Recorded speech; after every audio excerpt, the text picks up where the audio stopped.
Hello friends, my name is JJ, and a while ago I made 2 videos about the presidential administrations of 2 recent eras of American cultural history. The Great 30, which lasted from 1961 to 1993, and the Lesser 30, which lasted from 1993 to 2025. These are terms I came up with as part of my ongoing obsession with specifically defined cultural eras. I have noticed that if you group presidential administrations into 32-year chunks, you can basically chart 8 distinct eras of American cultural history that more or less track with the country's overall cultural evolution. But anyway, the popularity of my video on the presidents of the Lesser 30 era made me realize that a lot of people these days are pretty interested in the history of the last 3 decades. For a long time, whenever you tried to analyze the culture of the 90s or the 2000s or the 2010s, people would say, oh, it's too early for that. But now that we are halfway through the 2020s, I'm starting to feel like,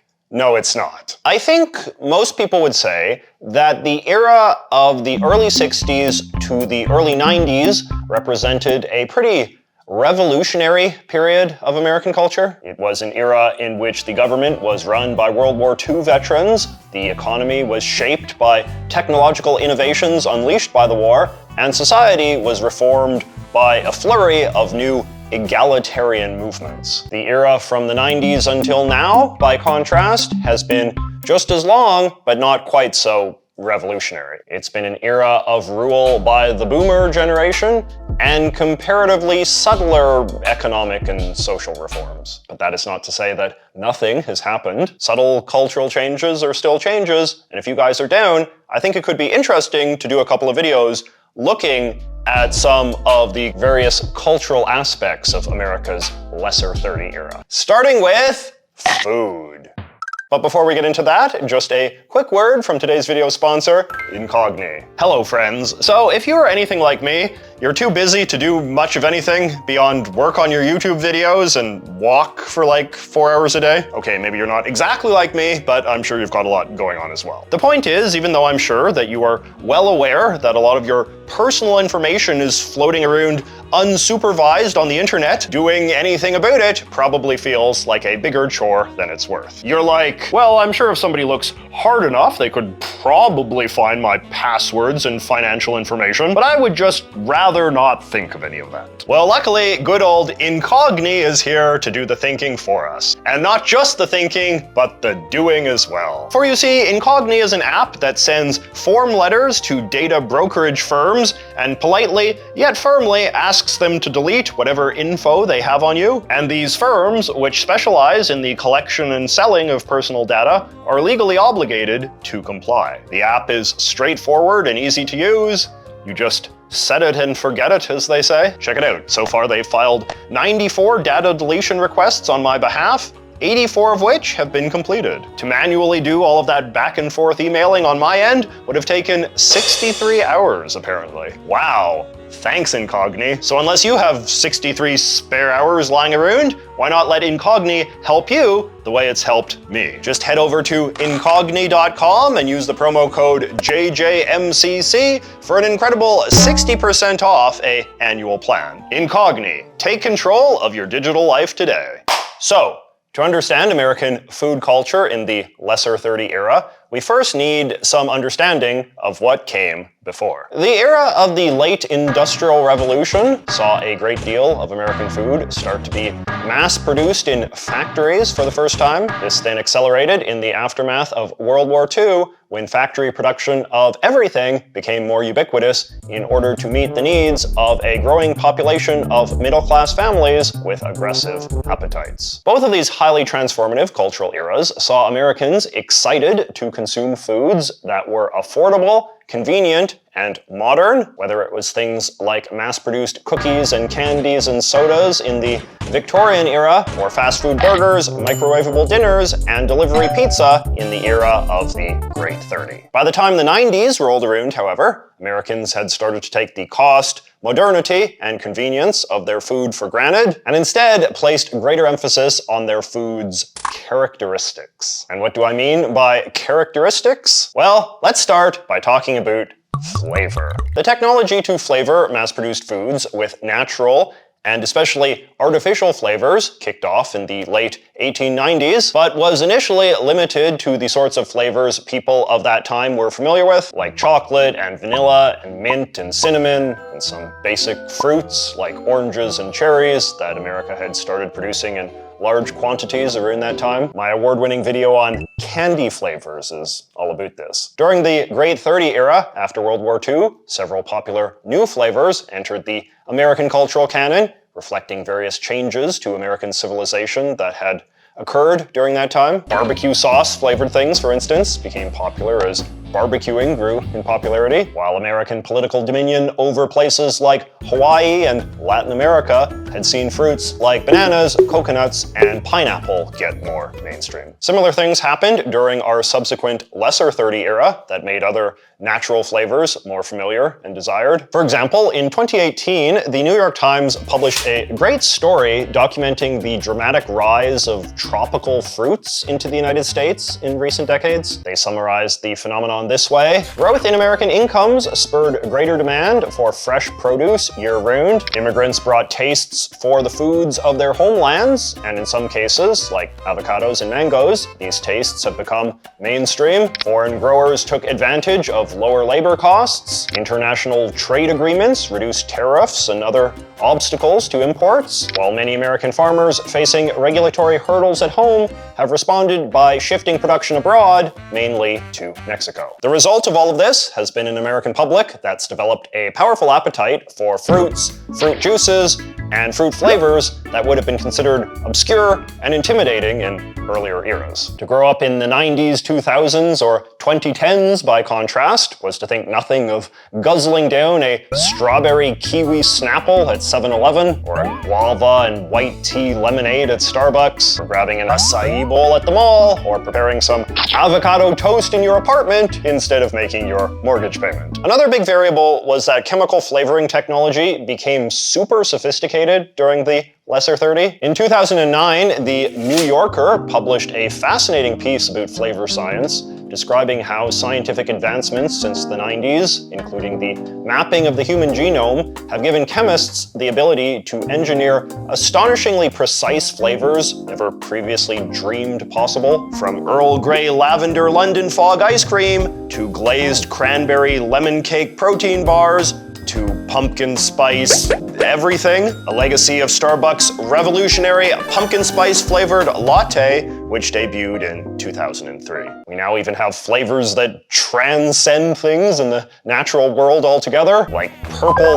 Thunder Mountain Dew or Meta Moon Prime. Now, the increasingly elaborate buffet of flavors we get to choose from these days isn't just a byproduct of new technology or exposure to new imports. It can also be seen as a symptom of how bored and spoiled we have grown, eating the same old stuff all the time. The last 30 years have thus seen an explosion in the sale of so-called novelty foods that seek to make eating a fun new adventure in some way, or otherwise just challenge our preconceived notions of what food can even be. Examples would include Dunkaroos, Heinz Funky Purple Ketchup, and of course, the notorious KFC Double Down. Now, obviously, the arms race of making food weirder and weirder can start to get a little grotesque after a while, and it's for this reason that another feature of American food culture during the Lesser 30 has been a counter-revolution against this same trend. The growing knowledge of chemical science that allowed us to engineer such imaginative designer foods has simultaneously seen us grow much more aware of the potential dangers of consuming as much artificial flavor and color as we do. If the era of the Great 30 was defined by a certain happy obliviousness to a diet of SpaghettiOs, corn dogs, and Kool-Aid, then the Lesser 30 has been equally defined by a growing anxiety and self-awareness of the potential downsides of our exciting modern foods. Not coincidentally, the modern nutrition label was introduced in 1992 at the start of this era. While there is obviously nothing new about wanting to eat foods that are healthy and nutritious, we could say that the last 30 years have witnessed a clear mainstreaming of commercial foods that explicitly opt out of the hyper-processed, ultra-engineered trend that we've been on. Instead, many food brands now go out of their way to market themselves to the public using jargon that plays up all of the things that they're not doing. Stuff like whole grain bread with no preservatives, hormone-free beef raised without steroids or antibiotics, locally sourced, pesticide-free, organic carrots, 100% juice, not from concentrate, no sugar added. This is something David Brooks talks about in one of my favorite books on the culture of the 90s, Bobos in Paradise, the degree that the consumerism of the last few decades has been able to pander to our growing worries about stuff like GMOs and factory farms and other things that would have previously been dismissed by middle-class suburbanites as just a bunch of wacko hippie crap. This newfound fascination with natural and authentic foods has a strong aesthetic dimension as well. As factory-made foods became associated with boring corporate conformity, embodied by their unnatural uniform appearance, there has been a corresponding rise in the sale of foods that look aggressively imperfect, rough, and handmade. Think of things like an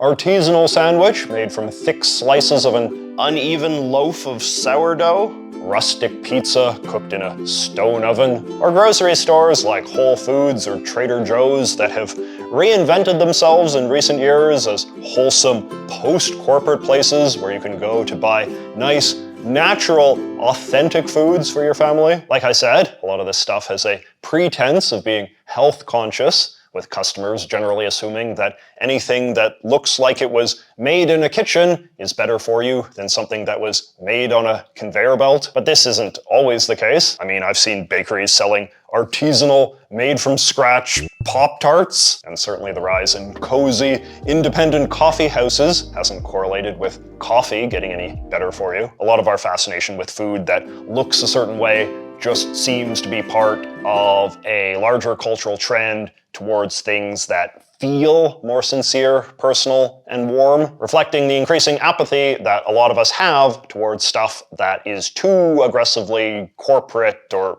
futuristic. For other people, however, the health dimension of food has taken on an urgency that goes beyond just wanting to eat better in some broad way. Beginning in the 1990s, more and more Americans began to identify as having a food allergy, probably in part because people are just eating a greater variety of foods than they used to, but also probably because the tests that we use to detect allergic reactions have become more convenient and common. Anyone who grew up in the lesser 30 era will certainly be familiar with the increasingly zero-tolerance attitude a lot of authority figures have developed towards peanuts, given that around 3% of Americans now claim to be allergic to them. But reported rates of intolerance to seafood, dairy, soy, and gluten have also been rising, which has led to an increase in stores and restaurants offering food options that exclude any or all of these things. 30 years ago, I don't think most Americans would have had the experience of eating a gluten-free cupcake with non-dairy icing or a nut-free granola bar with sugar-free chocolate chips. But these days, you can buy this kind of stuff in any big city on this continent, and often from very mainstream places. On a similar note, over the last 3 decades, American culture has also grown increasingly accommodating towards people who abstain from certain foods for moral or ethical reasons. I will admit that I was surprised to learn that the lesser 30 era hasn't seen a rise in self-reported rates of vegetarianism or veganism among the public. According to Gallup, the combined rate has held steady at around 5% for the last 3 decades, which means we cannot really say that this era has been defined by people becoming vegetarian at any significant scale. And yet, at the same time, accommodation of vegetarians and even vegans has undeniably become much more widespread, with basically all chain restaurants now always having at least one non-meat entree, usually marked on the menu with one of those little leaf icon things. Of course, this is also a concession to the fact that a lot of Americans just don't want to eat meat all the time and appreciate being given other options. Although that said, the data does not suggest that overall American meat consumption is actually going down in any meaningful way. The 2010s saw the launch of two high-profile brands specializing in plant-based meat alternatives, and their products are now pretty easy to find in shops and restaurants across this continent. These are undeniably the most authentic tasting fake meats ever created, but the companies themselves aren't doing so well, in part because, as I said, most Americans continue to be comfortable eating meat, so the market demand for meat alternatives just isn't that high. I think it is the next era, 2025 to 2057, that will provide the true test for whether America's meat-eating culture is ever going to change, either for climate reasons or ethical ones. Our current era will be relevant mostly for laying the technological and cultural foundations to make that option possible. I like this quote from a consumer food analyst in this 2022 New York Times story. We're positive on the future for plant-based meat, but this is a 20 to 25 year story. It's not going to happen in 3 to 5 to 10 years. Now, the last big modern change in American food culture that I would identify would probably just be an acceleration of a trend that really took off in the Great 30 era, which is ethnic cuisine. According to Nation's Restaurant News, 2024 saw restaurants in the United States officially become a $1 trillion industry for the first time. Over half of all American consumer spending on food is now being spent on restaurant meals, which is a huge increase from the start of the Great 30 era, when it was just a quarter. Restaurant culture in the US has always been heavily shaped by immigrant entrepreneurs who have introduced Americans to all sorts of foreign cuisines. During the Great 30, a certain canon of iconic immigrant-run restaurants was consolidated in American culture, comprised chiefly of Chinese, Japanese, Mexican, Italian, Greek, and Vietnamese. This reflected the dominant immigration inflows of that time, so it logically follows that as those inflows began to change, so too would the American immigrant restaurant canon. I feel like Indian food has become a vastly larger part of the American diet in the last 3 decades, reflecting both the growing size and cultural power of the Indian American community. The late 90s and 2000s saw the founding of several Indian American restaurant chains that now have locations all across the US and Canada, helping make curry, naan, and samosas familiar staples to middle-class America. Thai food has also become extremely popular during this era, spread not just by growing immigration from Thailand, but also a somewhat infamous program that the Thai government dreamed up in the early 2000s, whereby they will subsidize Thai restaurants in America in order to help make Thailand more popular. Beyond that, we've seen a growth of restaurants of pretty much every other nationality as well. Korean, Ethiopian, Cambodian, Taiwanese, Lebanese, Jamaican, Persian, Nepalese, Haitian. There's basically nothing you can't get these days. Americans have established a very firm reputation for being open-minded about foreign cuisines, and as a result, big American cities are now home to an unprecedentedly staggering array of ethnic dining options. In fact, the American appetite for exotic food has gotten so intense that the lesser 30 years have also seen the rise of so-called fusion cuisine, which is when you mash two different ethnic cuisines together to make some new, even more exotic type of food. You know, like sushi ritos, kimchi pasta, or butter chicken pad thai. The other aspect about this that I find interesting is the degree that foreign restaurant foods are now much more common to make in your home as well. This is, I suppose, one of the final stages in the American melting pot. While at one time you could only buy sriracha or falafel mix in the global food aisle, today all mainstream supermarkets will sell things like naan bread or frozen spring rolls to anyone who wants them. Could Heinz funky purple miso paste be just around the corner? Only time will tell. So there you go, my picks for the way that American food culture has noticeably changed between 1993 and 2025. They're all relatively subtle things, all things considered. But you know, that's why we call this age the lesser 30. The last 3 decades have been a time of evolution, not revolution, but that still doesn't mean that we can't reflect on them as a time of cultural significance, even if it has only been of a mild sort. Is there anything big that you think I missed? If you had to guess, what sort of trends do you think will define American food culture over the next 30 years? Is there some other aspect of American culture during the lesser 30 that you'd like to see me analyze? Let me know in the comments, and I will see you next week.